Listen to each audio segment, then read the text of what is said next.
संगवारी हो, आप मन के स्वागत है अपन यूट्यूब चैनल सीजी खिलेश्वरी में। तो संगवारी हो, आज मैं यहाँ माना कैम्प, यहाँ पे एक आश्रम है भाई, योग भवन स्वदेशी निरोग धाम करके।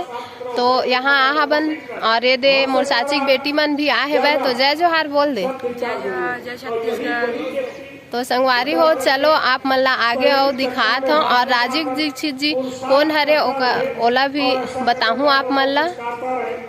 संगवारी हो, तो ए तरफ प्रसाद बना थे वह, यहाँ पे बना थे खिचड़ी, देख सकते हो बहुत बड़े टब में बनाए जाते वह, देख सकते हो ये दे।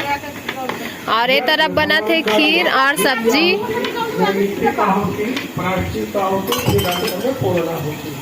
ये देख सकते हो यहाँ पे एमा खीर बनी है टब में, और ये सब्जी भी रखा है, पत्ता गोभी आलू। तो एमा बनी सब्जी संगवारी हो, देख सकते हो आप मन। वो दीदी है डाला थे दूध ओमा, और ये हरे सब्जी ये देख सकते हो। प्रसाद भी वितरण हो यहाँ पे। और ये तरफ बैठे भाभी मन है, देख सकता। तो चलो आप मल्ला बाद में और वो तरफ के नजारा दिखाऊं। और हर परिवार तो संगवारी हो, अभी वो तरफ हवन होते, तो हवन की तरफ आप मल्ला लेके चला था और दिखाऊं आप मल्ला हवन कैसे होते।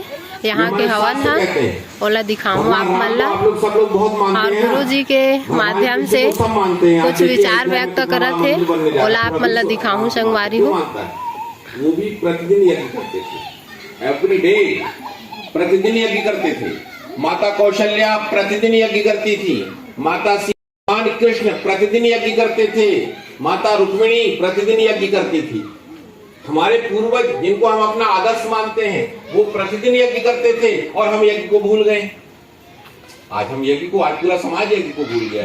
वो उसी का परिणाम है, यज्ञ को हम भूल गए हैं, उसी का परिणाम है आज पूरे विश्व में। कहीं अकाल है, कहीं अल्पवृष्टि है, कहीं अतिवृष्टि है, कहीं सूखा पड़ रहा है, कहीं अधिक बाढ़ आ रही है।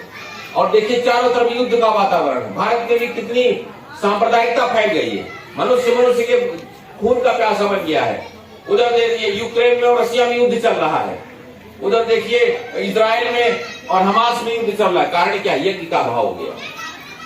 यज्ञ सबने प्रेम की संदेश देता है। यज्ञ हमारे यज्ञ की जो खुशबू है, यज्ञ के जो विचार है, यज्ञ का जो वातावरण है, हमारे अंदर सात्विकता भरता है, हमारे अंदर एक पॉजिटिविटी लाता है। इसलिए यज्ञ करना अनिवार्य कर्म है। इसलिए हर परिवार में प्रतिदिन यज्ञ होना चाहिए। और जो यज्ञ करता है वो कोई किसी पे एहसान नहीं करता है, वो कोई पुण्य का काम नहीं करता है, लेकिन नहीं करने से पाप जरूर हो जाता है। क्योंकि जिस प्रकार से कुछ अनिवार्य कर्म होते हैं, जैसे भोजन करना अनिवार्य है कि नहीं है, अगर आप भोजन नहीं करेंगे तो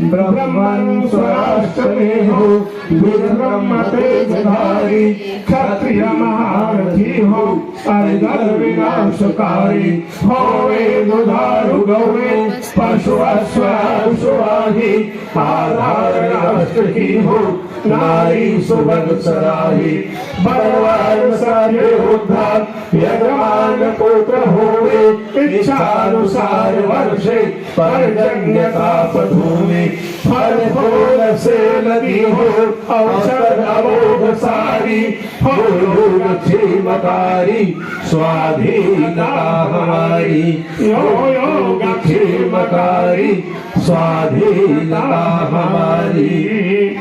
राजीव दीक्षित के लिए समर्पित संगठन सूक्त के मंत्र ले लो संजू जी। संगठन सूक्त के अंतिम मंत्र। समिद्युवसे वृषन्नग्ने विश्वान्यर्या इदस्पादे समिद्युवसे सानो असुन्याभरा स्वाहा। हे प्रभु तुम शक्तिशाली हो, बनाते सृष्टि को, वेद सब गाते तुम्हें, कीजिए धर्म को। संगच्छध्वं संवदध्वं सम्भो मनांसिदानता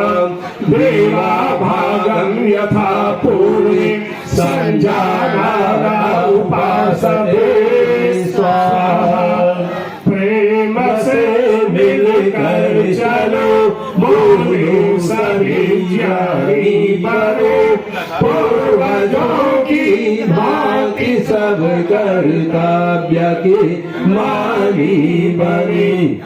ओम समानो मंत्र समिति समानि समानं मनसा चित्तमेषां समानं मंत्रमभिमन्त्रैव समानेन हविषा जुहोमि स्वाहा। विचार समान सबके चित्त मन सब एक हो ज्ञान बाते बराबर भोग्य पासरुनि कहो। ओम समानी वाहुनि समाना हृदयानि वः समाना वस्तुरूपाणि यथा वः सुसहसति स्वाहा। और उसका जो व्याख्यान है उसको सुनने के बाद मेरे को ऐसा लगा कि बिना यज्ञ का पूजा व्यर्थ है और बिना योग का जीवन व्यर्थ है और बिना स्वदेशी का देश व्यर्थ है और बिना गौवंश का गौ सेवा किए विश्व व्यर्थ है। ऐसा मेरे को अनुभव हुआ और मैं सबसे पहले डॉक्टर कमलनाथ जी को नमन करता हूँ कि ऐसा व्यक्ति हमारा बीच में पधारे है जो यज्ञ से वर्षा को लेके आने का शक्ति है। ऐसा हम लोग की पुस्तक में सुने थे। तो इसीलिए छोटा सा विचार हमारे मन में आया था कि हम स्वदेशी का विचार तो करें परंतु स्वदेशी का पालन भी करें। इसीलिए हमें राजीव दीक्षित जी का जो विचार है उसको आगे बढ़ाने के लिए मैं छोटा सा ये कार्यक्रम करने का एक संकल्प लिया हूँ आज से 8 साल पहले और इसी कार्यक्रम को हर साल मैं करने का प्रयास करता हूँ।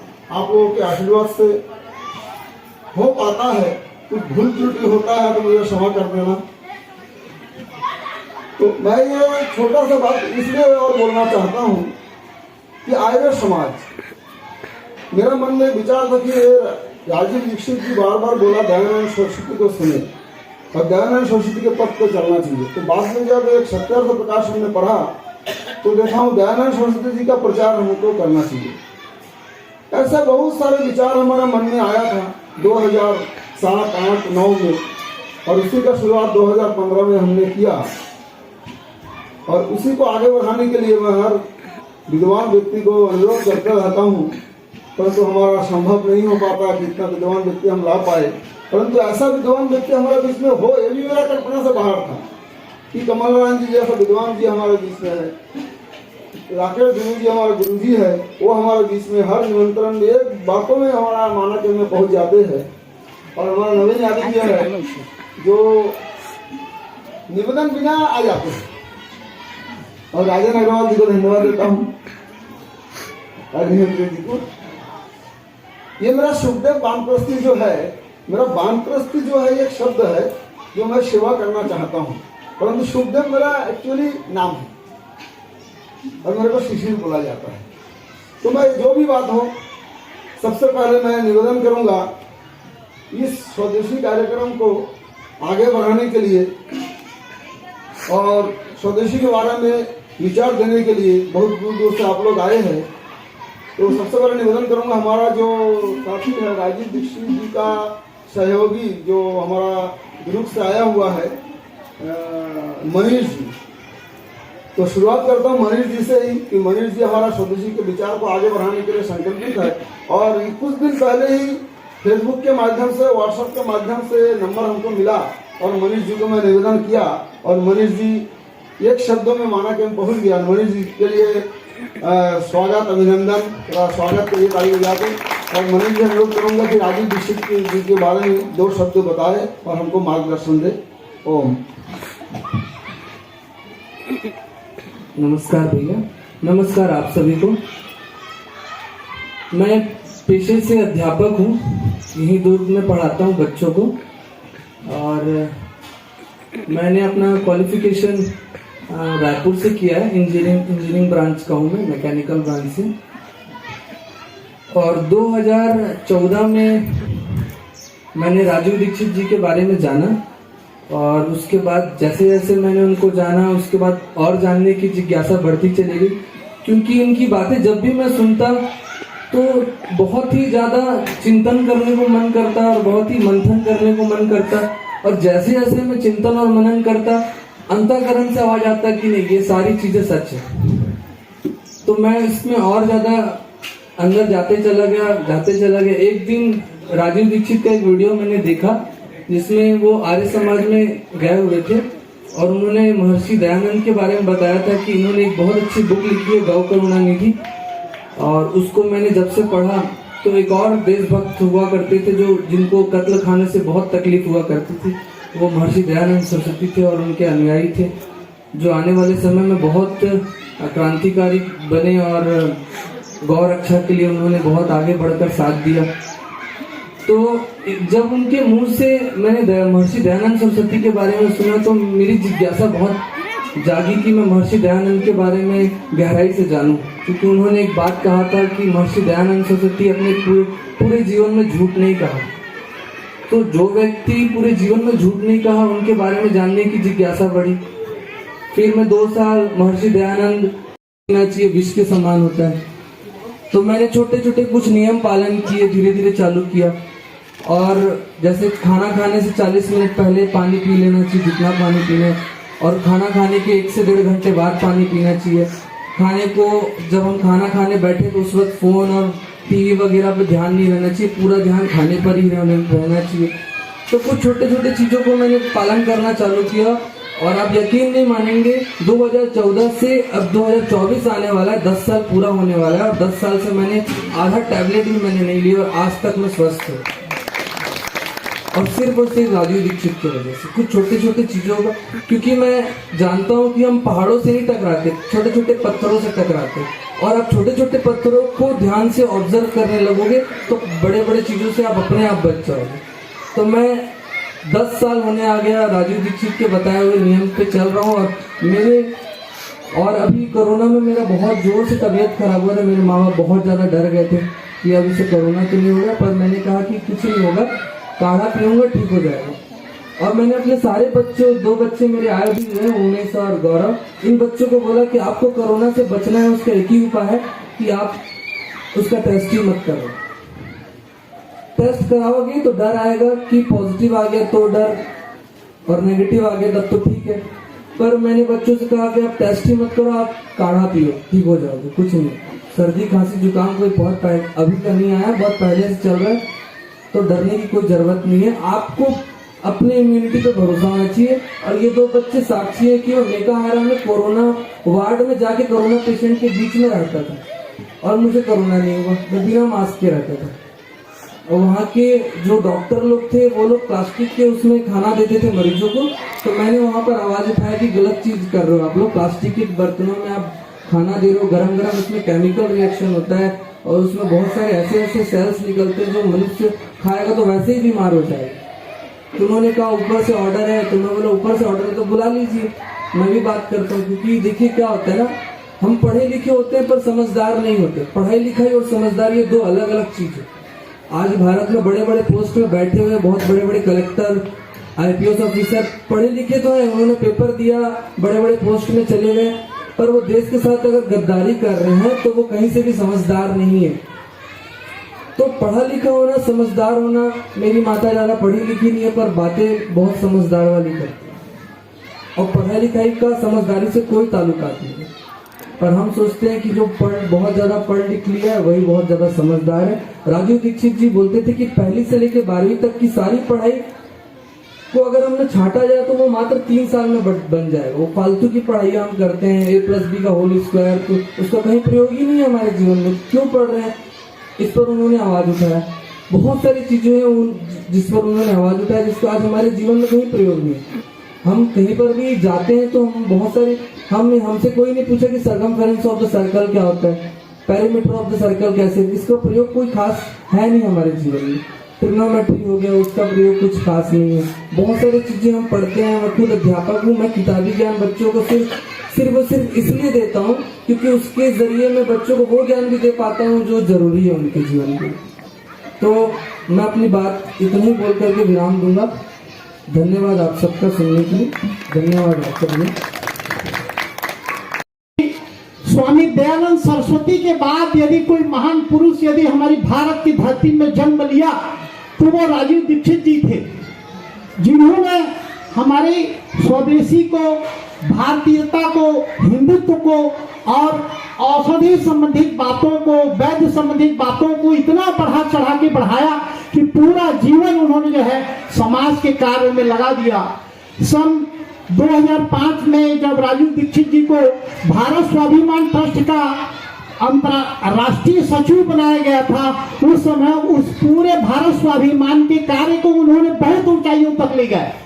तो उसी के साथ में ये स्वदेशी शब्द भी जो है राजीव दीक्षित जी ने जोड़ा कि स्वदेशी चीजें हमारी क्या है, स्वदेशी चीजों का हमें कैसे उपयोग करना चाहिए, विदेशी चीजों को हमें कैसे बहिष्कार करना चाहिए। ये बातें राजीव दीक्षित जी ने पूरे जनमानस को जो है बातें बताई। उन्हीं के आने के बाद में स्वदेशी शब्द का प्रचार हुआ, स्वदेशी चीजों का उपयोग हम कैसे करें, ये बातें हमने स्वामी दयानंद के बाद में राजीव दीक्षित जी के हमको सीखने को मिला जो है। तो राजीव दीक्षित जी एक वैज्ञानिक थे, प्रखर वक्ता थे और आज के उनकी बताई हुए बातें वो तो 2010 में हमें छोड़ के चले गए, लेकिन उनकी बताई हुए बातें आज भी जो है प्रासंगिक है। आप जैसे भैया ने बताया कि YouTube में सर्च करके उनकी वीडियो आप देख सकते हैं। वो इतनी सारी वीडियो है, इतनी बातें हैं कि आप देख के जो है बहुत प्रसन्न होंगे। बहुत ज्ञान की बातें, बहुत औषधि की बातें, जैसे हमारे शिक्षक जी ने बताया कि भाई भोजन करने के बाद पानी थोड़ी देर नहीं पीना चाहिए। ऐसी छोटी छोटी बहुत सारी बातें हमारे जीवन में उपयोग आने वाली योग संबंधित बातें राजीव दीक्षित जी ने बताई। तो ये हमें आज भी उन बातों पे अमल करते हुए अपने जीवन को उनके बताए हुए मार्ग पे ले जाना चाहिए। बस इतना कहकर मैं अपनी बातों को यहाँ समाप्त करता हूँ। सभी को और सभी को वंदन। जीवन बदलना है, पूरा स्वदेशी, पूरा जीवन मेरा स्वदेशी में हो जाए। यही कारण है कि देखिए राजीव दीक्षित ऋषि दयानंद के कार्यों से बहुत ज्यादा प्रभावित थे। हर मंच पे ऋषि दयानंद का अपने उद्बोधन में ऋषि दयानंद का नाम लेते थे वो। मैंने उनको देखिए एक बार राजीव दीक्षित जी का कार्यक्रम रायपुर में करवाया और शहीद स्मारक भवन में, बहुत पुरानी बात है, शहीद स्मारक भवन आज रायपुर के बिल्कुल सेंट्रली लोकेटेड है, शहर के बीच में है शहीद स्मारक भवन।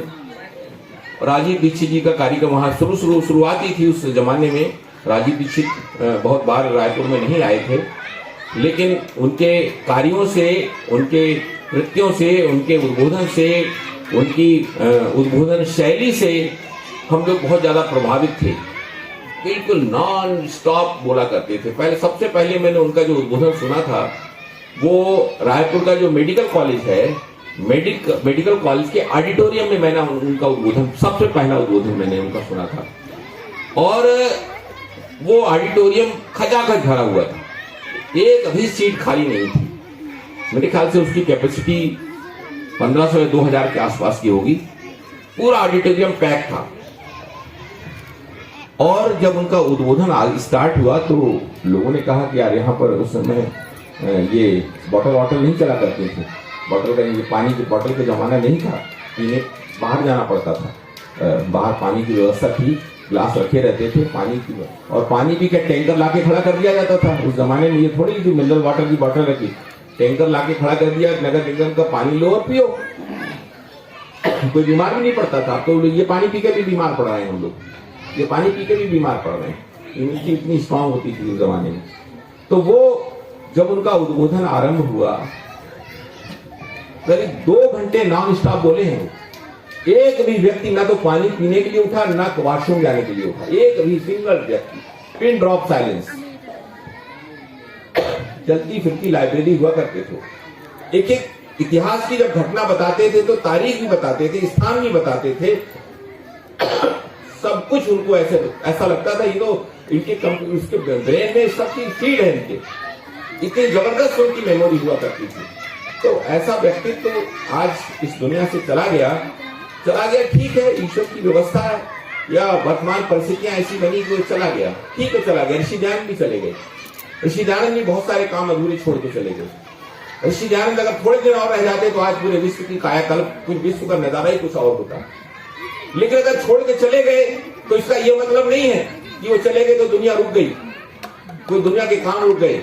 और सारे काम का ठेका ऋषि दयानंद ने नहीं ले रखा था, सारे काम का ठेका राजीव दीक्षित ने नहीं ले रखा था।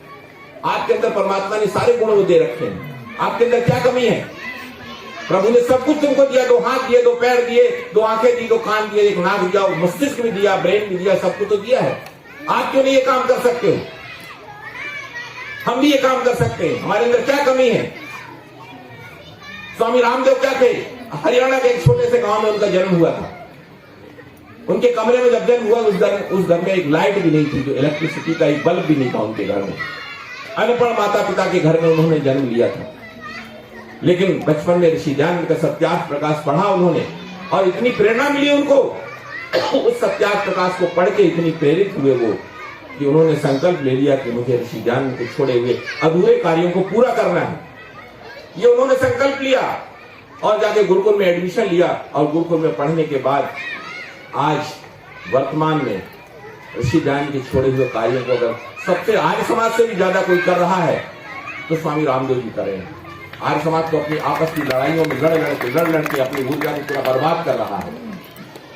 तो हमें लेकिन इस कृत्यों से ये सुनकर हमें आर्य समाज से कोई ईर्ष्या द्वेष नहीं पालना चाहिए। आर्य समाज बुरा नहीं है, आर्य समाजी बुरे हो सकते हैं, आर्य समाजी का सिद्धांत गलत हो सकता है, आर्य समाज का सिद्धांत गलत नहीं है। आर्य समाज के सिद्धांत सार्वभौमिक है, सार्वकालिक है और सार्वदेशिक है, वो कभी बदलते नहीं है। ऋषि दयानंद ने जो आर्य समाज के 10 नियम बताए हैं वो 10 नियम पढ़ के देखिए, आपकी आंखें खुल जाएंगी। एक एक नियम में इतनी वैज्ञानिकता और इतना ज्ञान भरा पड़ा है कि आप सोच नहीं सकते, और वो नियम कभी कोई बदल नहीं सकता, उसमें फुल स्टॉप कामा तक नहीं हटा सकते। लोगों ने बहुत कहा, स्वामी दयानंद ने एक नियम दिया, वेद सब सत्य विद्याओं का पुस्तक है, वेद का पढ़ना पढ़ाना और सुनना सुनाना सब आर्यों का परम धर्म है। लोगों ने कहा स्वामी जी वेद तो सत्य है ही है, तो इसमें से सत्य शब्द हटा दीजिए। वेद विद्याओं का पुस्तक है, वेद का पढ़ना पढ़ाना और सुनना सुनाना, उन्होंने कहा नहीं, वेद है सिर्फ सत्य विद्याओं का ही पुस्तक है। असत्य विद्या भी बहुत दुनिया में भरी पड़ी है, चोरी करने वाली भी तो कई पुस्तकें बाजार में मिलती हैं, डकैती डालने वाली भी कई पुस्तकें बाजार में मिलती हैं। उन विद्याओं का, उन पुस्तकों का ये नहीं है ज्ञान। इसमें सिर्फ सत्य विद्या जो दुनिया में है, जो विज्ञान है, उसका सारा ज्ञान इसके अंदर भरा पड़ा है। तो एक एक शब्द पे आप जाइए, उनके एक शब्द फुल स्टॉप कमा भी नहीं हटा सकते आप। इतना जबरदस्त उन्होंने आर्य समाज के नियम देखे गए हैं।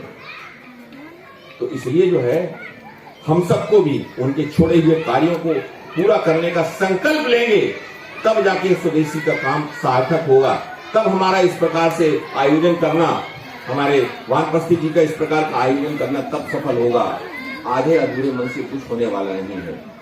स्वदेशी का मतलब है अपनी भारत की वैदिक विद्या को आगे बढ़ाना। ऋषि दयानंद ने नारा दिया था कि वेदों की ओर चलो। तो वेदों के ज्ञान को जब तक अपने जीवन में चरितार्थ नहीं करेंगे तब तक आप स्वदेशी नहीं कहलाएंगे। बाल गंगाधर तिलक ने भी स्वदेशी शब्द ऋषि दयानंद से ही लिया था, यहीं से नहीं लिया था। सबसे पहले स्वदेशी शब्द का उपयोग, अगर स्वराज्य शब्द का स्वदेशी शब्द का उपयोग किया है तो ऋषि दयानंद ने किया है। इसलिए हम सबके प्रणेता राजीव गांधी के भी कोई प्रणेता अगर हैं, बाबा रामदेव के भी कोई प्रणेता है तो ऋषि दयानंद है। अभी 26 तारीख को मैंने रायपुर में कार्यक्रम किया, ऋषि स्वामी दयानंद का निर्वाण दिवस। दीपावली के दिन स्वामी दयानंद हम सबको छोड़ के चले गए थे। कब?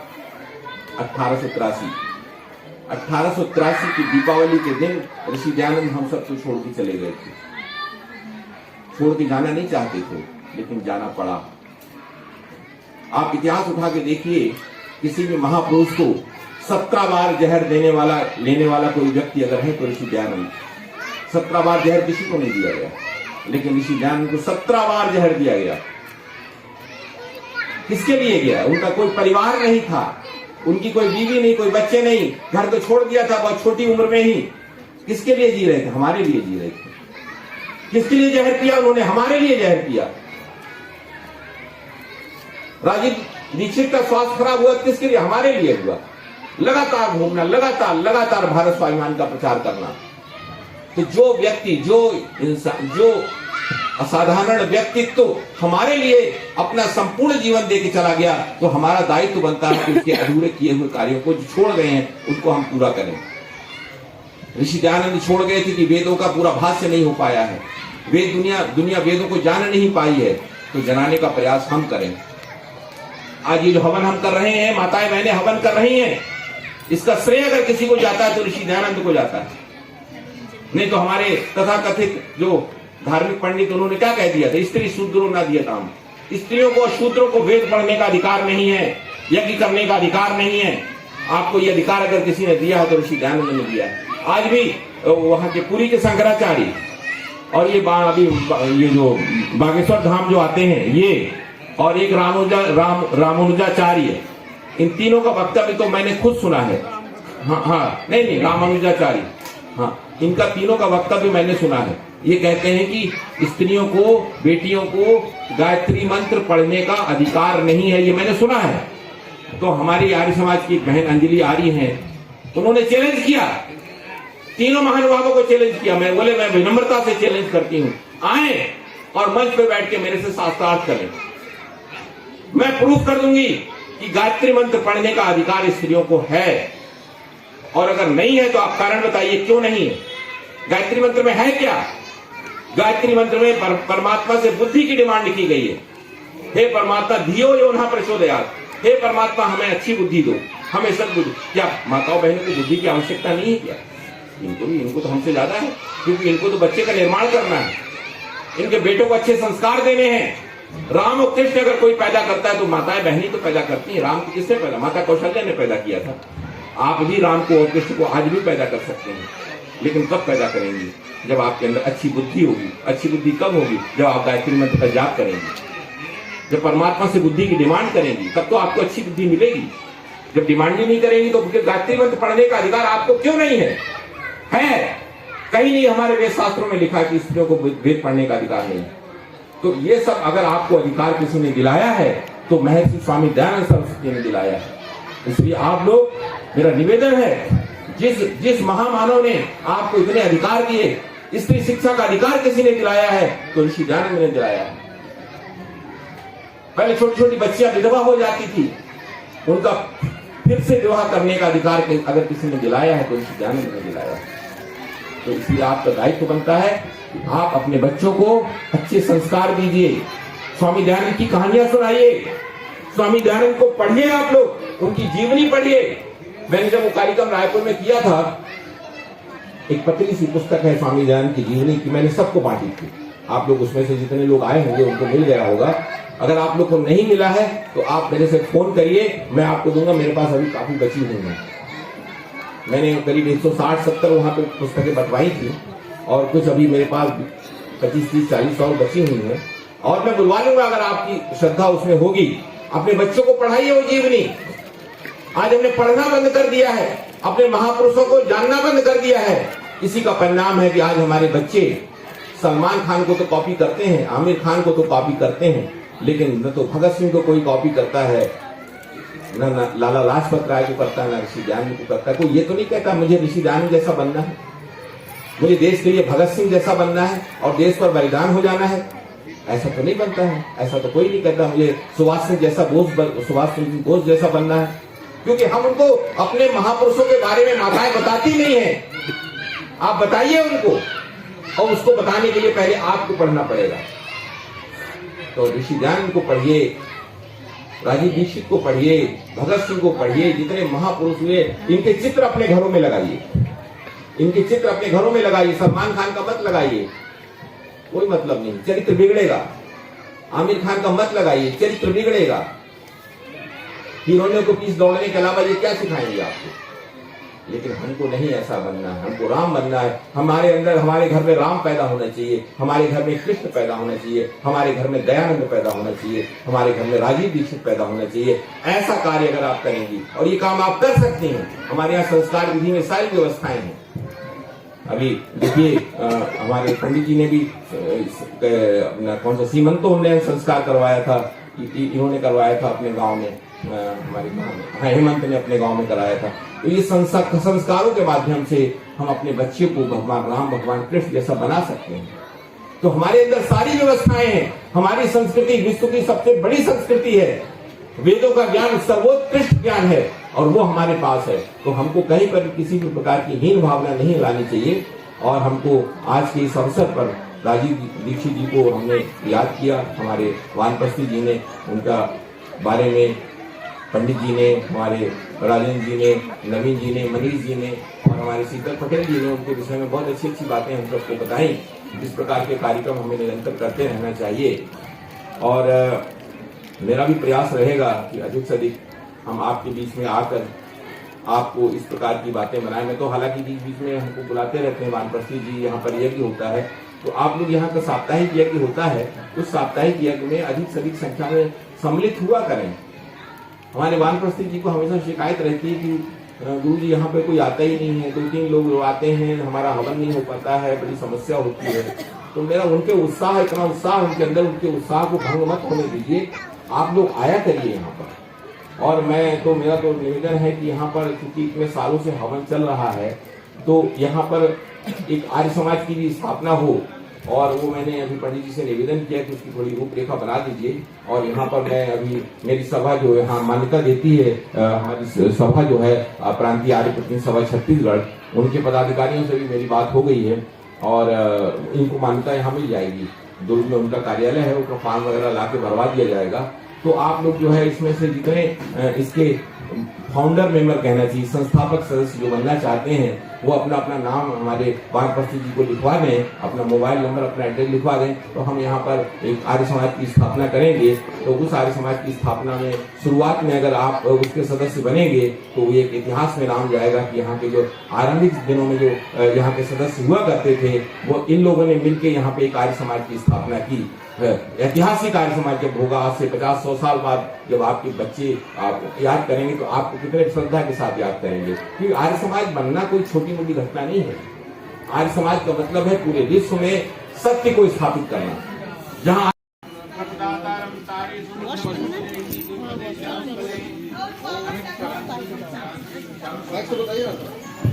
ओम अन्नपते अन्नस्य नो देह नमी वस्य सुष्मिणः प्रपदातारं तारे सूजम नो देहि दुपदे सब बैठे हैं। परमात्मा से ये प्रार्थना है कि परमात्मा हमको और 4 पायों वाले सभी यानी मनुष्यों को, पशुओं को, सबको स्वास्थ्यवर्धक अच्छा अन्न हमें प्रतिदिन प्राप्त होता रहे और हम इस अन्न को लेने के अधिकारी बने। ये परमात्मा से प्रार्थना की गई है कि इस संसार में जितने भी प्राणी हैं कोई भी भूखा न रहे।